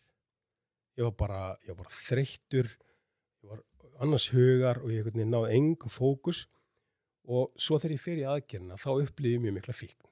Okay, ég var þá líka komst ég inn í aðstæður þar sem mér leiddist og ég var hræddur. Auðvitað eins mikið og ég var búin að vera í afnýtun að vera smeykur yfir mjadmaaðgerðinni. Nei, og menn voru að spyrja eftir hvað stressaður við. Nei, þetta er ekki, skilurðu, eins og við gerum. Ég meina, hversu oft spurðu kallmann á, hvað er þau? Góður, helviti góður. Skilurðu, við gerum þetta bara. Þeir myndi ekki segja mig, ég er dálítið hræddur. Nei, ég er svolítið smeykur hérna. En svo er ég komin alltaf inn upp á spítala og ég áttaði mig bara á þessu eftir á, með þess að deginum áður, þá ég hafa mér svo smákrakki. Og það var bara birtingamyndin á einhverjum ótta sem ég var ekki að setja fingurinn á og ég var ekki að viðurkenna og ég var bara ekki að tala mig gegn það. Allavega svo er ég mættur hann á spítala og ég höfði að bíða. Mín aðgerð var síðast aðgerðin á þessum degi. Og mér leiddist, ég var hræddur og ég fann fyrir ofboðslega mikil í fíkn. Svo er ég svæfður. Og venjulega maður skipta aðgerð gerð með mænudeyfingu. En ég sagði við minn svæfingalækni, ég er bara mjög hræddur við þessa mænudeyfingu. Og hann segi, við hvað er hræddur? Ég sagði, ég er náttúrulega með rosalega mikið ADHD og það að vera þarna vakandi, þú veist, og hafa ekkert að gera, ég hef trillist. Þannig að hann ákvað að svæfa mig. En svæfingin hafði, þú veist, þegar maður er að vakna úr svæfingu, viss hvernig maður er pínu vímaður, sko. Og ég fann alveg fyrir þessu þannig, það var mjög mikil fíkn í mér. Og fyrir bara tilviljun þá var ég með, ég veipa, þá var ég með veipið með mér og ég byrjaði bara að veipa. Ég laumi veipa hann inn á sjúkrastofunni. Ég veit, þetta er ekki fallegt. En einhvern veginn svo er ég farin að nota nikotín aftur. Og þá finn ég bara hvað nikotíni hefur áhrif á ADHD mitt. Allt í einu var ég bara fókusirar aftur, ég var komin í vinnuna, ég náði halda miklu meiri fókus og eitthvað svona. En þetta samt sem að ég gerir mér alveg grein fyrir hvað nikotín slæmur faktor inn í mín lífi. Mér langar ekki að vera þræll nikotíns heldur. En á meðan einhvern veginn, það Skásta hækjan kannski fyrir því. Já, í raun og veru, allavega svona allir byrja með. Og ég veit það líka bara að, ég þarf líka að fókusa núna bara að ná meiri bata, þannig ég sé ekki að upplifa þessa fíkn. Hvað sér þið fyrir þá að gera? Núna ætla ég bara að halda áfram að þessu braut sem ég á. Ég ætla ekki að leggja nikotínu strax. Ég áttam bara á, ég þarf að gefa mér aðeins meiri tíma. Svo er það líka, ég er ótrúlega óþolinmóður. Þú sér það, ég byrjar að hlaupa núna eftir, ég fór í aðkynna 20. janúar.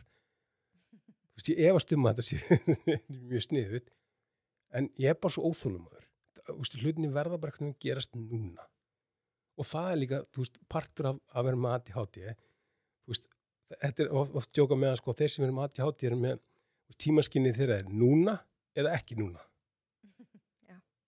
Og ef ég er með einhver verkefni sem ég þarf að leysa, þá segi ég ekki núna, ekki núna, ekki núna, alveg þangað að ég er alveg komin að svona síðasta og þá bara rumpa þess af á núleitni. Í staðinn fyrir að bara byrja, gera því róliheitum. Frestunar árátta. Alveg svakalega. Maður hefur oft heyrt þetta einmitt. Ég allt uppáhalds fólkið mitt er með ADHD. Það er bara allir kringum mig sem eru skemmtilegasta fólkið mitt. Já, ég held líka bara, ég bý með tveimur strákum. Já, ég bý með tveimur strákum sem eru með ADHD. Og það er líka þetta sem er. Stundum kemur hvatvísin sér mjög vel. Maður þorir ofta og gerir hluti sem að, einhvern veginn bara, og það var nákvæmlega það sem að ég áttaði á þegar ég var búin að vera edrú í langan tíma og ég var komið með einhver ákveði jafnvægi og frið og ég var ekki lengur að finna fyrir fíkn og eitthvað svona. Þá einhvern veginn virkaði hvatvísinn og þessi drifkraftur rosalega vel fyrir mig. Ég hafði bara óbúslega miklu orku og þannig tókst mér að byggja upp til þeim þetta fyrirtæki mitt. Og á mjög stuttum tíma þá einhvern veginn er ég bara komin, þess að ég byrjaði þessari flugveiði og ég var ekki búin að vera stunda flugveiði, ég var búin að stunda flugveiði 4 ár þegar ég var búin að stofna ferðaskristofu. Og allt í einu var ég bara fann að skrifa greinar og bækur og skilurðu, og að því bara einhvern veginn ég þorði. En svo gullna, hotsteitin í þessu öllu saman verður fyrir mig að vera að ég sé að sinna þessu prógrami eins og ég skrifi innan post, að ég sé að sinna batanum mínum á hverjum einasta degi. Við heyrum alltaf að tala um 1 dag í einu. Já. Og það er í raun og veru ekki þar með sagt að maður sé bara að plana bara fyrir daginn dag. Heldur, ég þarf á hverjum einasta degi að sinna þessu. 1 dag í einu. Ég er með app í símanum sem að minni mig á klukkan 8 á morgnana, þá íti ég á hnapp sem segir I will stay sober today. Svo kemur bara spurning klukkan 8 kvöldið, notaður í dag? Nei. Hvernig var dagurinn? Þá kemur easy, hard, hvernig var dagurinn? Og ef ég myndi nenni, þá gæti ég skrifa smá dagbókin í þetta app. En á hverjum einast degi ákveð ég bara á morgnana, ég ætla að vera edrú í dag og svo ætla ég að fara edrú að sofa. Svo bara byrja nýr dagur, þá verði ég að taka þessu ákvörðun aftur upp á nýtt. Einhvern tíma var sagt við mig að því eins og ég segi, ég er rosalega óþolinmóður. Ég var búin að vera að tala á einhverjum fundi og þá kemur maður í pontu eftir mér og hann segir, Stjáni, þú veist að tekur ár að vera edrú í ár. En ég vill einhvern veginn fá þetta bara allt strax núna. Og það er líka, pointið minn sterunum. Ég vil þetta núna. Ég vil árangur strax núna, ekki á morgun, núna. Af því ég til í þetta núna. Ja. Af því ég er ógíslega eigingjarn sjálfsöskur. Og finnur ennþá fyrir þessu? Nei, svo það er einmitt máli. Hausinn á mér, hann er ennþá þannig að, ég þurfi að vera, að því þessu núna allir ég er búin að bæta á með einhverjum 20 kílóum sín, ég var edrú. Ég veit alveg hvað það er. Ég hætti að hreyfa mig. Ég var náttúrulega búin að vera í örvandi neyslu á hverju einasta degi og borðaði nánast ekki neitt, þannig ég var orðin þú veist, ég var ekki í dýnunum góð formi, en svo hætti ég og fíknin var svo mikil að ég sótti bara sigur í staðinn og ég meina eins og ég bara þarna fyrstu dagana bara úðaði í mig nammi. Þess ég varð bara, fíknin var svo sterk og líka bara með njókomast yfir frákurinn. Þetta tók bara svolítið langan tíma. Svo var ég náttúrulega, það slæmur í mjöðminni, ég gæti alltaf lappað. En allavega, svo ég á fundum daginn og það klappar einn á bumbunum og segir, Stjáni, hvað gerðist? Og þá kveiknar á hausnum á mér. Þú að fara að gera eitthvað. Þú. En sem betur fer, þá ég bara komin á þann stað að ég bara svona ég þarf ekkert að vera með six-pack til þess að þú veist, einu sem að mér langar núna að passa í öll fötin mín. Ég vil bara vera heilbrigður. Þú veist, ég vil vera að ég líka búin að fara á þann stað að vera orðin 144 kíló og fá bara gularspjaldi frá lækni, af því að þá stemdi ég bara hraðbyr inn í bara vitleysu. Og þú sér það svo fyndið. Og ég hef oft sagt þess að sögu. Ég fór í meðferð þegar ég 22 ára. Og eftir meðferðina þá fór ég í svona alliða blóðrannsókn til þess að bara kanna hvort ég væri búin að skemma eitthvað eða hvort það væri eitthvað af og svona, hvernig heilsa mér væri. Öll gildi bara, þú veist, einhvern veginn í miðjunni. Þetta var bara svona eins og þetta, bara skólabókardæmi heilbrigðan einstakling. Svo fyrir ég aftur, og svo detti ég það náttúrulega hana og fyrir aftur í meðferð og fyrir aftur í blóðprufu, allt í toppstandi. Svo árið 2011 þegar ég búin í edru í 6 ár, ekki búin að stera í mörg ár, þá var ég búin að reka þetta fyrirtæki mitt. Ég var einn með fyrirtæki, þannig að þú veist, mér langaði til þess að ná mér í einhverja tryggingar, þú veist, sjúkra og líftryggingar og svona, ef eitthvað ekki gerast. Fer í blóðprufu, þá allt í einu bara ég stutt í fitulifur. Ég bara kom með blóðsykursmagnu upp úr öllu valdi og það styttist bara í alls konar lífstíltengda sjúkdóma. Og ég spurði læknum bara, Pítur, hvað akkur þetta? Og hann horfði á mér svona, þú veist, bara, Jesús afneitunin. Hann sagði, þú bara hún og feitur. Og ég bara, feitur? En það var bara staðan. Og þá í raun og veru byrja ég þessa vegferð mína, þá áttaði bara á því að þarna voru, þú veist, öll fíkniefnin og allt draslið, það var ekkert búin að skemma mig jafn mikið og bara, innan gæsalappa matur. Því auðvitað þetta ekki matur. Þú veist, ég var bara búin að lifa á nammi og alls konar skyndibita á vesni og var bara orðin, þú veist, ég var bara orðin feitur. Og þá í rauninni tók ég mig á og þú veist, það svona byrjaði þetta, en síðan eins og þetta, eins og ég var að segja þér, ég var síðan bara svo óþolumóður og þá kemur þetta þú veist, að stytta sér leið og nota stera og eitthvað svona, sem heldur ekki heilbrigt. Og það er alls konar önnur vandamál tengd því. En hvað heilsa fyrir þér í dag? Hvað er fyrsta sem þetta eftir í hug? Sko, fyrir mér skiptir öllu máli að þetta sé eitthvað svona samræmi milli líkamlegrar heilsu og andlegrar heilsu. Ég verð núna að einbeita mér að andlegu heilsunni minni. Okay. Og þegar ég einbeita mér að andlegu heilsunni minni, þá fæ ég þetta tækifæri á að vera, hætt að lægja þessa þráhyggju. Jú, mig langar núna til þess að geta hlaupið 10 kilometra undir klukkutíma. Skilurðu? En það ekkert endilega einhver mælikvarði á að það sé, þú veist, góð heilsa. Ég vil geta verið í staðar. Ég vil geta verið, ekki bara heilbrigður í raun og veru svona sáttur í einn líkama. Yeah. Menn þess að ég þekki líka þessa ofboðslegu þráhyggju, búin að keppa í vaxtarækt og þegar ég fór upp á svið í vaxtaræktinni þá horfði ég í speilin, þú veist, ég var með einhver 4% fita eða hvað það var, en ég horfði í speilin og hugsaði með hvað ég lítill. Skilurðu? Aldrei nóg. Aldrei nóg. Og það líka þetta sem ef að ég ætla alltaf að segja, ég verð hamingjusamur þegar ég kom með six-pack. Ok? En hver mælikvarðinn á það? Ég verða fyrst að finna einhvers konar hamingju og frelsi í eigin líkama og einhverja hugarró. En síðan hugarró, já. En ég samt sem áður, nú ég búin að vera að þjálfa. Ég búin að þjálfa börn, úlinga, fullorðna, búin að vera í einkaþjálfun og alls konar og ég algjörlega á því að við verðum að hreyfa okkur meira. Það verður bara að gerast. og ég er líka á því að þú veist, það er alveg sama eins og ég var að segja við hérna krakkan sem ég var með í úlingaþjálfuninni til dæmis. Þegar við vorum að byrja grunnnámskeið okkar til, hérna, segjum það til dæmis. Þá sagði ég alltaf við þau, ok, hérna, fyrsti tímanum, ég sagði hérna rétt upp hönd sem er stressaður. Engi rétt upp hönd en ég rétt alltaf upp hönd. Og þau eitthvað svona, hvað, ég segi það er alveg eðlilegt að vera stressaður. Og það er akkurat þetta sem er. Andleg heilsa og líkamleg heilsa, og þetta er mínu skoðanir bara, ég veit alltaf ekkert fyrir mér í þessu, þetta snýst svo kallar progressive overload í mínum huga. Við förum inn í aðstæður þar sem við förum út fyrir þægindaramman okkar. Við komum á okkur nýtt námskeið. Við gerum eitthvað nýtt, byrjum nýri vinnu eða eitthvað skilur mig. Við erum stressuð af því að við erum komin út fyrir þægindaramman okkar. Ef við förum rólega út fyrir þægindaramman okkar, þá stækkar hann alltaf smátt og smátt. Ef við heimfærum myndi úr hnébið til dæmis, segjum sér svo að þægindarammin þinn sé að lyfta 50 kg með hnébið.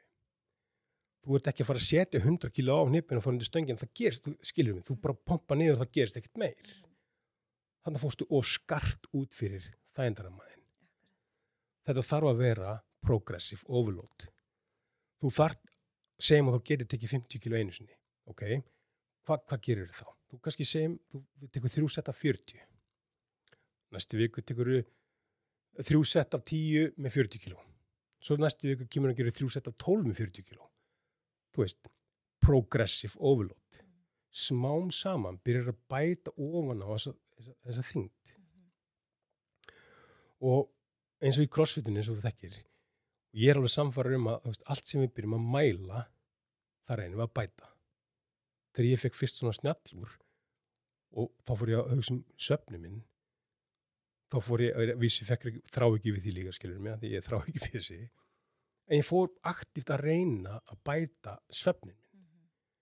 Og það sem ég áttaði á var að það skiptir engu máli hvað við nota mikið af fæðubótarefnum, vítaminum, steinefnum, sterum, bla.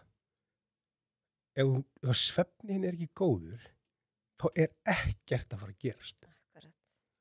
Og trúðu mér, ég barðist á móti þessu eins lengi og þannig að ég hætti bara að geta afnita þessu. Þegar ég tók svefnin minn í gegn og svefnin minn var góður, ég fór, notabenni ég með rosalega þráhyggju, ég researchaði hvaða kotti væri bestur. Fann mér þann kotta, pantaði mér hann. Ég fór í allt saman, ég gerði allt þess að svefnum minn er betri. Varstu þá að hugsa meiri djúpsvefn eða hvernig mældur að þú verður að sofa betur? Það sem minn mælikvarði var á, að þegar ég vaknaði á morgnana, hversu ferskur ég var. Það er náttúrulega besti mælikvarði. Já, en þess að ég gæti úrið mig gæti satt, eitt og eitthvað, og ég er svona, ég vaknaði ógíslega bygglaður og eitthvað ónýtur og en úrið sér ég að ótt geggjaðan svefn. Þannig að þetta var ekkert endilega það. Bara, en ég byrjaði bara að fókusa á tíman. Ég fór bara að fara fyrir háttinn, ég fór að leggja símanum og ég hætti bara að sjónvarp, fór að lesa bækur og eitt annað sem ég gerði, ég fór að teygja, ég tók langt teygjusessjón áður en ég fór að sofa, það einhvern veginn, þá svaf ég eins og engill og allt þetta snerist það að ég raun og veru þegar ég byrjaði í crossfitinu, þá áttaði ég mig á því hvað ég var í skelfilega lilju formi. Þannig að allir mínir veikleikar bara, voru gapandi í gegnum eitthvað eitt vot, skilur við. Og ég byrjaði að hlaupa til þess að auka þolið mitt. Og þannig að þetta er svona, og eins og ég segi. En maður hefur alveg heyrt áður að crossfit verði svona í raun og veru góð fíkn. Já. Þegar einhver hefur verið að glíma við aðra fíkn. Já. Að þá skipta henni út fyrir crossfit. Já. Sem er náttúrulega miklu skárra. Já. En hvað er það við crossfit? Sem að... Fyrir mig var það sama í raun og veru, ég átti að maður svo bara eftir á. Það sama heillaði mig við crossfit eins og við flugviði. Ef þú tekur til dæmis snatsið, snörunina, berð hana saman við golfsveiflu og flugukastið. Þú getur ekki masterað þetta. Það er alveg sama hvað það eyðir miklum tíma að æfa þig. Þú ert aldrei að fara að ná þessu fullkomlega. Þú getur verið bestur í heimi í snörun, en það er samt einhvern veginn nærðu ekki alltaf í hvert einasta skipti Nei, þessu fullkomni snörun. Flugukastin. Þú getur alltaf bætt flugukastin. Þú getur alltaf bætt golfsveifluna þína. Og þegar ég byrja í CrossFit, þá hélt ég að ég var í góðu formi. En ég ældi svo múki á annari æfingunni. Vænast líka ég keppnismadur. Ég ætla ekki að, það var að vera að hvetja mig og ég einhvern veginn fór yfir striki. Ég kunni ekki almennilega á mörki mín. En síðan einhvern veginn bara áttaði maður bara, þetta er svo ofbúslega víðtætt. Ef ég ætla að einbeita mér að ég laga hnébögina mína, þá er hlaupin mín eða úthaldi mitt að fara, minka í staðinn. Þannig ég verði einhvern veginn að finna hennar balans og þetta var svona bara, fyrir mér var þetta var svona sagan endalösa. Ég get ekki orðið, bestur. En svo samt varst alltaf að bæta því í einhverju. Já, og það er nefnilega máli. Og það sem ég áttum á er að það að mæla eitthvað, eins og votin er gerð, Jackie til dæmis, þú ert með eitthvað tíma, svo gerir hann aftur mánuði setna, nákvæmlega eins og þú bætir tímaðinn, þá sérðu bara svart og hvítu að það er bætingar. Yeah. Þannig að, og ég veit allir minnst fyrir mig að það virka, ef ég er að gera eitthvað sem ég fór í keppni við konunum með allir minnst, það sem að við tókum 5 vikna keppni hvort okkar geti, lækka fitupróstuna meira, skilur við. Og ef ég fer í eitthvað svona, að þá fer ég all in og þá ger ég það. Vandamáli er að, svo að 5 viknum liðnum, að þá er ég aftur bara dottin í ruglið. Ok. Já. Þannig að í raun og veru það sem þetta snýst er að komast inn á þessa braut og þennan lífstíl. Heilbrigt lífefni. Þannig það er heilsa fyrir þér. Við fórum alveg út allt, en þetta er svo mjög gott. Það er þrennt sem ég hef alltaf talað og sem mér skipta mjög mjög máli. Æfing, næring, hvíld. Þetta þrennt verður að vera. Hvíldin gleymist stundum. Já, og það er nefnilega máli. Hvíldin gleymist stundum. Þannig að æfa rétt, næra sér rétt og hvíla sér rétt, eða þú veist. Ja. Varðandi áhrif á nákomna. Svona fíknisjúkdómar. Já. Það var frá aðeins yfir það, því það var ein spurningi sem ég fekk líka. Já. Þú veist, þegar ég veit að þú tala þetta var svo fallega þessi pistill, má ég kannski bara láta hann fylgja með í sjónats. Já, ekkert mál. Þú telur upp einhver svona 10 atriði sem þú ert búin að læra. Og þú talar að það þýðir ekkert að spá í fortíðinni, hún er bara liðin, þú getur bara bætt fyrir núna. En hvernig hvað geta aðstandendur einhvers með fíknisjúkdóm eða alkohólisma? Hvað gætirðu sagt við þau? Ég held að þetta snúi svolítið það að þegar viðkomandi er veikur af sínum sjúkdómi og þetta er í raun og veru krónísku sjúkdómur. Það sem ég er búin að átta mig á er að ég er aldrei að fara að losna við þetta. Okay. Þetta er alltaf að fara að vera hluta mínu lífi. Eina sem að ég get gert er að halda þessu niðri og reynda að fá bata frá þessu. Og þegar ég er veikur af alkohólisma og þegar ég er í bata frá alkohólisma er ekki sami maðurinn. Algjörlega tvennt ólíkt. Þannig að ég vil líka segja að það er alltaf von. Okay. Ég er búin að sjá menn og það er líka það sem gefur mér svo mikla von að mæta kannski á fund og það er einhver að tala í pontu sem að ég þekki svona sögunans, veit bakgrunnans og maður svona veit, wow, þarna komum bara einhver allt annar maður. Þannig að það er alltaf von. Von bata, já. Og það er til lausn. Það eru, milljónir manna í heiminum sem er að díla bara við þetta hverjum degi og ná að vera edrú í mörg ár. Ég náði að vera edrú í 17 ár. Ok, ég var ekki bata frá alkohólisma allan þennan tíma, en ég átti mjög gott rönn. Það sem ég var bara í mjög góðum málum. En þetta hefur ömurleg áhrif á aðstandendur. Þú átti konu í þessi 2 ár sem að... Já. Og hún er náttúrulega bara búin að vera, átt konu. Já, konu, já. Og ég bara, þolinmæðin og umburlindi sem hún hefur sýnt mér er ótrúleg, Og ég á henni ótrúlega margt að þakka. Vegna þess að hún er heldur ekki meðvirk með mér. hún leyfir mér ekkert að komast upp með eitthvað kjaftaði. Hún bara kona sem stendur á sínu og ég held líka samt sem að hún sá alveg góða mannin í mér. Hún átti sig alveg á því að þarna var inni góði maður og það er sem ég segi og ég oft sagt sko hver er munurinn að vera ég kannski koma eitt moment, ég man eftir þessum degi sem ég var leiðin í vinnuna og ég hugsaði með mér bara hvað ég væri ótrúlega heppinn með að eiga svona yndislega konu og ég var búin að telja sjálfum með trúum og ég væri svo góðu maður og eins og þegar þú kynntist mér og veist ok, þú hefur aldrei sagt neitt annað, ég veit bara æðslega gaur, skilurðu en svo fór ég að hugsa allt í hennu ef ég myndi setja henni á blað hvernig ég er og rétt einhverjum sem þekkti mig ekki og segja, lestu hérna yfir karakterenginu og þessum manni myndur þú segja þetta að vera góða gaur og við komandi myndi bara vera nei, þetta er alls ekki góða gaur. Akkur ekki. En þess að það sem ég var bara, ég var að ljúga, ég var í feluleik, ég var að svíkja fólk og var bara ógeðslega stjórnsamur, eigingjarn, sjálfselskur sko, og stjórnseminn er líka sko, hún er oft svo ofboðslega leynd og ef maður er góður í þessu og þú verður svolítið góður í þessari stjórnun vegna þess að þú ert ekkert búin að ná að komast af í þessum heimi, þú veist, með því. En ég átti hann bara á því, þú veist, og þarna var ég nota fíkniefni bak við konuna mína og bak við fjölskylduna mína, vinnuvinnuna mína og alla þessa skilur. Átti þess enginn á þessu? Nei, ég raun og verið ekki, sko. Það var ekki fyrir að, þú veist, þetta komst allt saman upp bara þarna með þessu fíasko með með geðdeildina.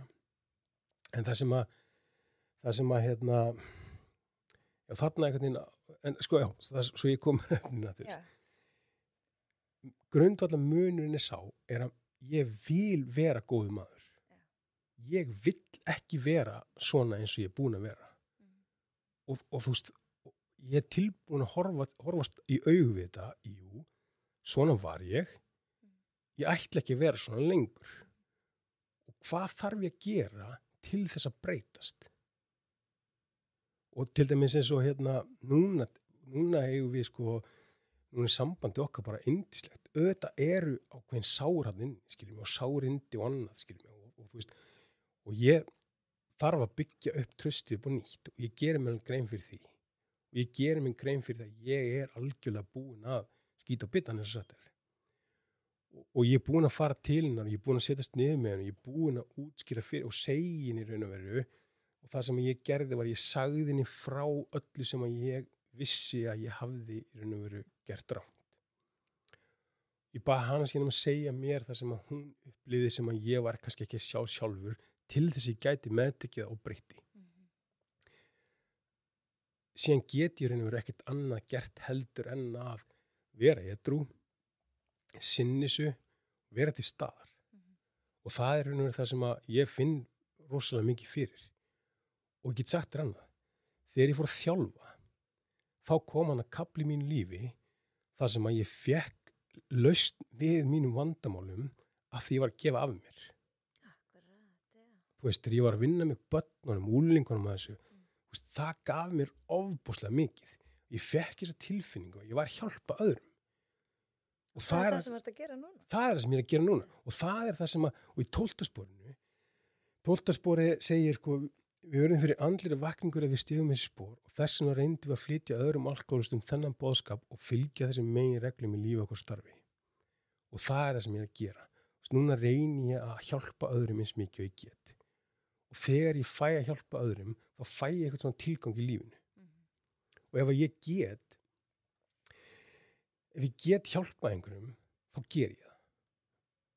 Og ég fann það líka, þú veist, og það var eins og einhver sagði við mig á sín tíma, sponsorinn minn inn í gamla dag, hann sagði við mig, hann sagði Stjáni, pældi aðeins í þessu, pældi allt sem þú er búin að gera, þú ert ennþá á lífi, þú ert með hreina sakaskrá, þú ert ekki búin að drepa neitt og eins og ég segi, þú ert ennþá á lífi, af hverju er það?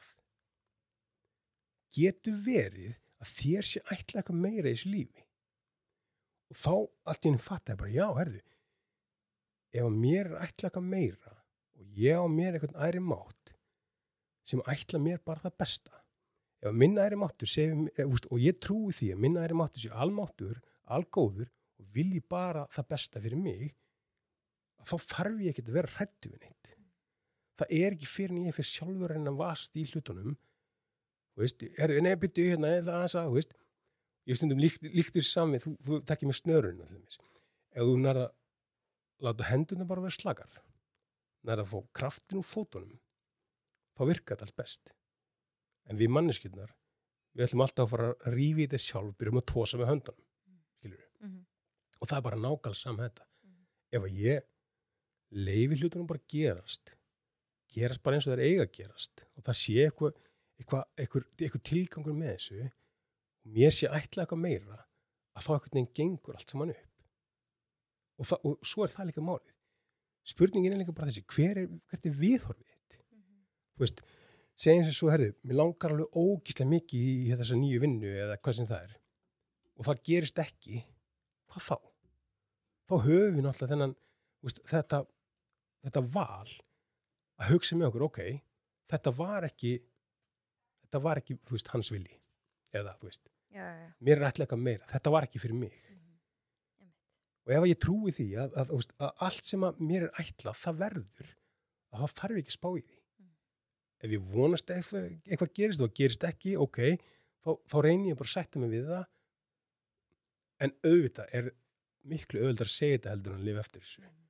Og engin fullkominn.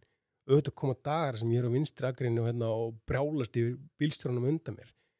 En þá líka fatta ég bara, af hverju ertu svona pirraður? Af því að ég að flýta mér. Ég að reyna að komast þangað sem að ég vil fara hraða og það einhver fyrir mér. Hversu eigingjarnt og sjálfsest það? Skilurðu? Ef ég bara meðvitaður þetta, þá einhvern veginn næri þetta, þá næri maður svona bara þetta bara gerist allt eftir einhverjum vilja einhvers annars.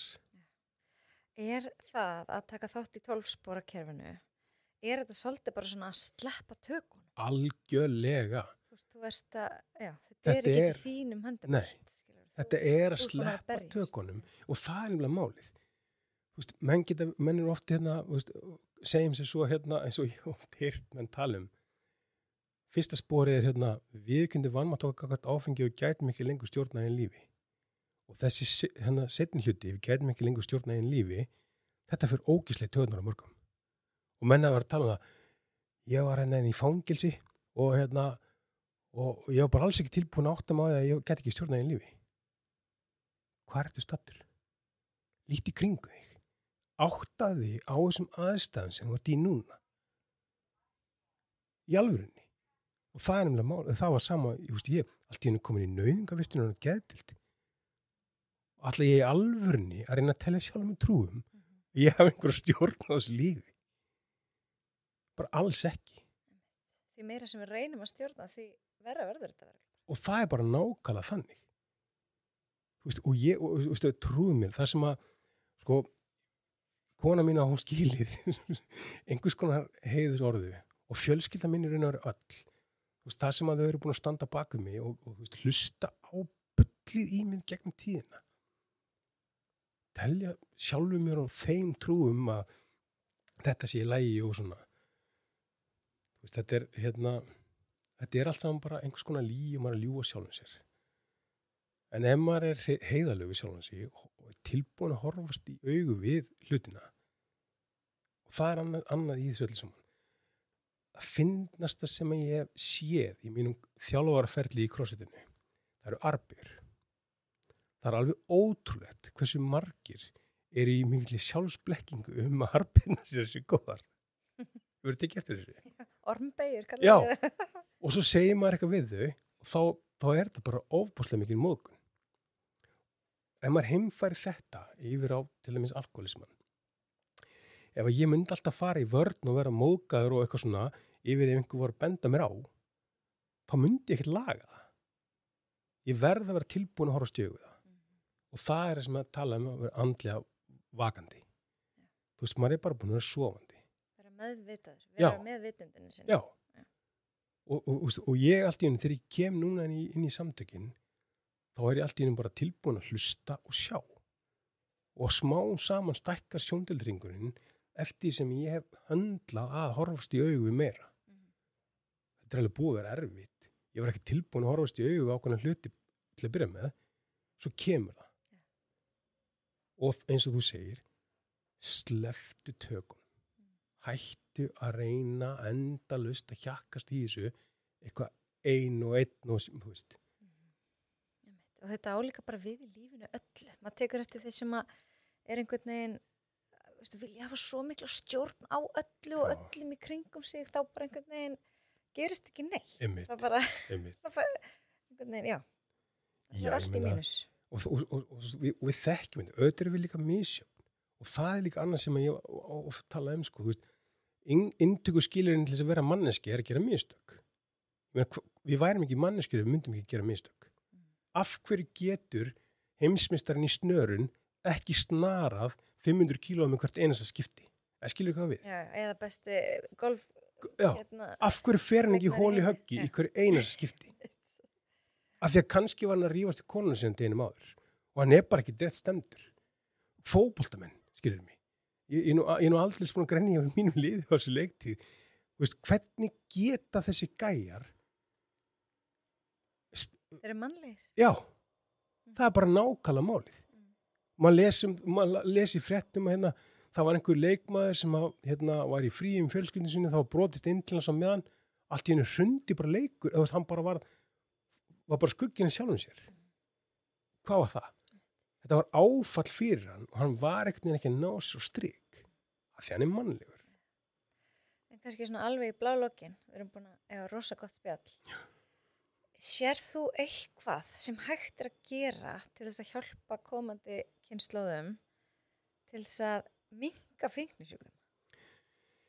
Já, sko, ég held að við þurfum að einbeita okkur svolítið að því að og trúðu mér, nú er ég búin að umgangast úlinga og ég veit alveg að þetta er hægar sagt en gert.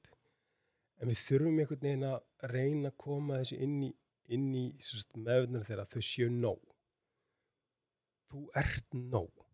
Ég veit þetta er kannski klisjukennd setning, en þú þarft ekki eiga alltaf sama eða meira, heldur en, við verðum að stoppa hennar samverð. Og það er bara mín upplifun. Ég upplifði alltaf að, ég væri ekki nóg. Ég þyrfti að vera svona til þess að, og ég raun að veru, hvað er ég að segja? Ég er að segja, og minn haus segir við mig, þú verður að vera fullkominn svo einhver elski þig. En það er allir samt sem eru kringum að segja mig, þú þarf bara að vera þú. Kona mín segja mig, ég elska þig eins og ert. Þú þarft ekki, ég þarf ekki að eiga besta bílina, ég þarf ekki að vera með sixpacki og þetta skilur. En þetta er bara einhvern veginn þessi endalausi samanburður og keppni og ég held líka bara við þurfum að fara að einbeita okkur að meira átt okkur á að það þurfi ekki alltaf að vera bara eitthvað katastrófisk áföll í lífi barna til dæmis til þess að þeim líði illa. Þetta er eins og ég sem þetta ekki samlíkinguna að þú átt hús og það gerist eitthvað, það kemur gat á þakið og það kemur leki, það verður rosalega mikill leki og þú veist bara allt á floti. Svo þurrkar vatni og svona og ef þú lagar ekki lekan þá verður alltaf að leka inn og smá saman kemur mygla eitthvað svona. Þetta getur gerst bara mjög hratt. Þetta er svona, mjög skýrt dæmi það bara greinilega gerðist eitthvað og þarna var eitthvað sem þarf að laga. Svo getur verið með þak með 1000 pínu litlum göddum. Smám saman dropar inn, skilurðu, og gegnum árin þá, einhvern veginn svona skemmir þetta meira. Þannig að það getur alveg gerst bara hægt og rólega í svona míní áföllum. Dropinn hólar steinin. Já.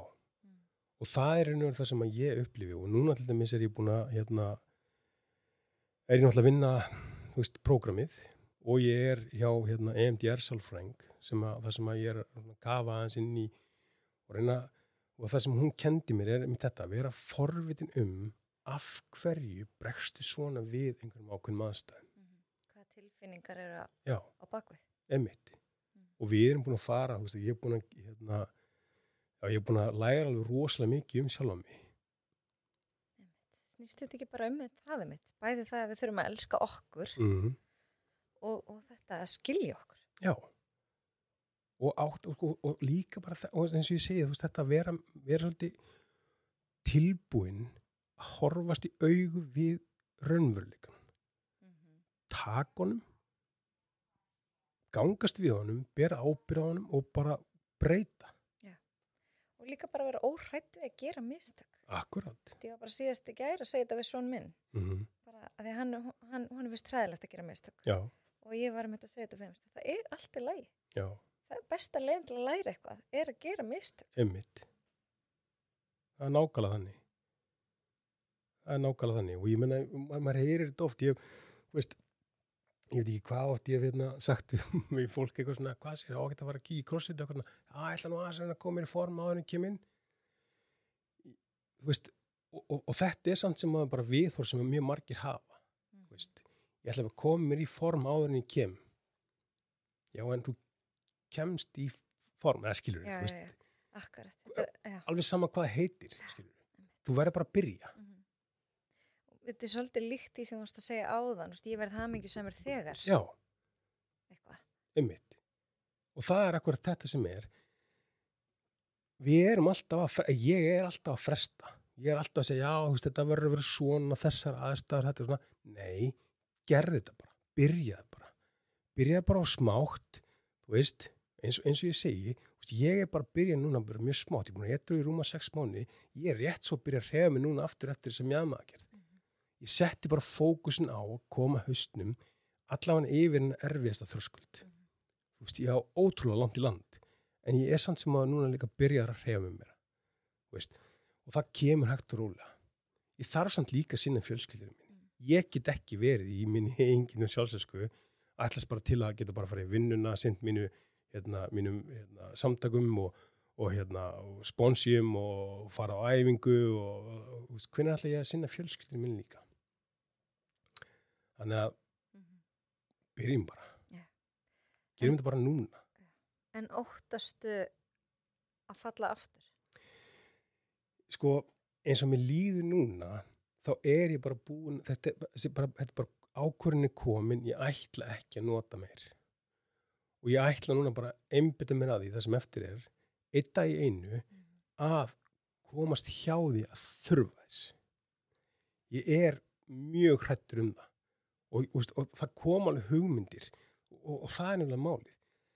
Stundum get ég verið kannski bara eitthvað í vinnunni og allt í einu kemur eitthvað hugmynd með herðið, þú getur nú farið og gert þetta og fengið eitthvað. Og þá kemur oft svona skömm í mig. Þú veist, ég verið að rífa sjálf mig niður fyrir, en svo reynir ég þá bara að minna sjálf mig á herðið. Ég er bara með þennan sjúkdóm, svona bara gerist. Þetta er bara hugmynd. Ég segi bara einhverjum frá því, tala það, hlæja þessu, þú veist, hversu bilu hugmynd var þetta? En ég veit það líka bara að ef að ég myndi núna byrja aftur að nota, þá væri bara allt búið. Og þetta er í raun og veru bara þannig eins og fyrir mig og fyrir mjög marga aðra. Þetta er bara svo að setja kúlu í og þú veist, fara í rússneska rúlletu, skilur. Þú veist aldrei hvenar einhvern veginn þetta klikkar. Og þú veist, þetta er búið að vera tæft hjá mér mörgusinn núna, sko. Þannig að núna, þú veist, er ég með eitthvað tilgang í lífinu, þú veist, ég veit alveg hvað mér langar, þú veist, mér langar að vera til staðar fyrir fjölskylduna mína, mér langar að vera til staðar fyrir aðra, mér langar til þess að breiða út þennan boðskap, mér langar til þess að mín reynsla sé, þú veist, ég raun að veru hjálpleg fyrir einhvern annan. Þess vegna fekk ég þið hinga. Já, og það er nefnilega það sem að ég brenn fyrir, er að mér langar til þess að tala þetta, mér langar til þess að segja frá því sem ég er að gera. Og eins og við tölum hana, þú veist, ég er bundin ákveðnum reglum innan þessar samtaka sem ég er í og þess vegna tölum við bara Kristján. Við erum ekkert endilega að tala ég er ekki hérna núna til þess að reyna einhvern veginn að fóðra mitt ego þannig. Er ég að sækist eftir viðurkenningu? Auðvitað. Við gerum það öll. En í mínum huga þá er ég samt sem á bara að ég er búin að fá þessa hjálp. Það eru aðrir sem hjálpa mér og ef ég get síðan hjálpa einhverjum öðrum og þetta snýst það. Pay it forward. Þú fékkst eitthvað, þú gefur þetta áfram. Þetta er eins og, þetta er ferskvara, eins og ég í gær. Þetta er ferskvara, hún miklar ef við gefum hann ekki áfram, skilur við. Það er bara þannig. Ég held að þetta sé bara mjög góð lokaorð. Það er ekki bara. Ég held það. En bara ég alveg takk kærlega fyrir að bara deila þessari einlegu lífsreynslu þinni. Já, bara mín var ánægðin og bara takk fyrir að bjóða mér. Mjög þakka. Gangið er alveg svakalega vel og ég hlakka til að fylgjast með þér. Takk fyrir. Áður en ég kveð ykkur í dag þá langar mig að hvetja alla til þess að fylgja Heilsu Erla á Instagram og þið sem eru á Facebook endilega finnið hópinn með lífið í lúkunum hlaðvarp og endilega takið þátt í þeim hópi en þar getið þið skengst aðeins inn á bak við tjöldin og séð hvað viðmælendur eru framundan og stundum kemur þátturinn inn þar nokkrum dögum fyrr fyrir þá sem eru rosalega spenntir. Þannig að bara hafið það rosalega gott þangað til næst. Bless, bless.